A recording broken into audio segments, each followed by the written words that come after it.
Hello সকলকে! করার পর আমি চলে গিয়েছিলাম মাছের বাজারে।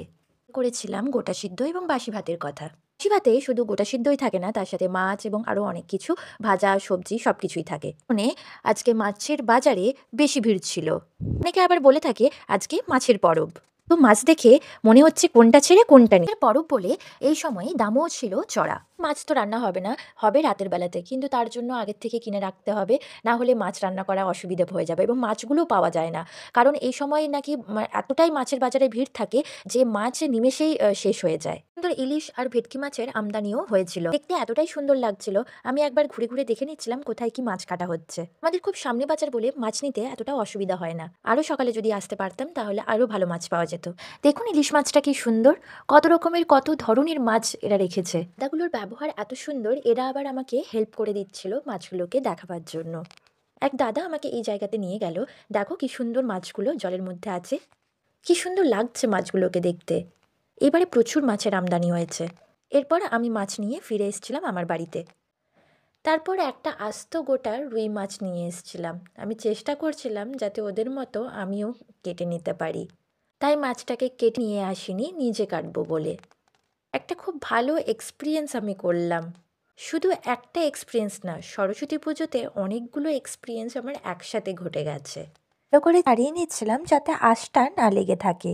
আমার একা দ্বারা মাছটা কাটা অসম্ভব হয়ে পড়ছিল, তাই মা মাঝখানে আমাকে হেল্প করে দিয়েছিল। আমাকে বলছিল যে বাজার থেকে মাছটাকে কাটিয়ে নিয়ে আসি, কিন্তু আমি বারণ করলাম যে না থাক, একদিন একটা এক্সপিরিয়েন্স করা যেতেই পারে।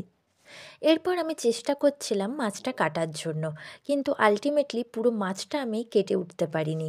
মা আমাকে অনেক হেল্প করে দিয়েছে এই মাছটা কাটার জন্য। মাছটা কীভাবে আমি বানালাম সেটা আমি দেখাবো আমার পরের ভিডিওতে। আজ প্রথমবার আমি মাছ কাটতে বসেছি, তাই ভাবলাম এই এক্সপিরিয়েন্সটা তোমাদের সাথে একবার শেয়ার করাই যেতে পারে। মায়েরও খুব একটা এক্সপিরিয়েন্স নেই, তাও চেষ্টা করছে মাছটা কেটে নেবার। আমি মাকে জোর করেছিলাম বলে মা এতটা রিস্ক নিচ্ছিল, কিন্তু কি করা যেতে পারে, আমি বলেছি তাই মা বলছে ঠিক আছে চল একবার ট্রাই করাই যেতেই পারে। জানি না ওদের মতো পিসগুলো হয়েছে কিনা, কিন্তু যেটা মা করেছে সে পিসগুলো দেখে মনে হলো খুব ভালোই করেছে। মাছ কাটা প্রায় হয়ে গেছে। এরপর মাছগুলোকে নুন হলুদ দিয়ে মিশিয়ে ভালো করে রেখে দেব।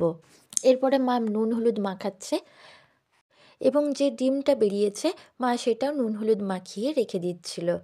মাছের বড়াটাতে মা নুন হলুদ মিশিয়ে রেখে দিচ্ছিল।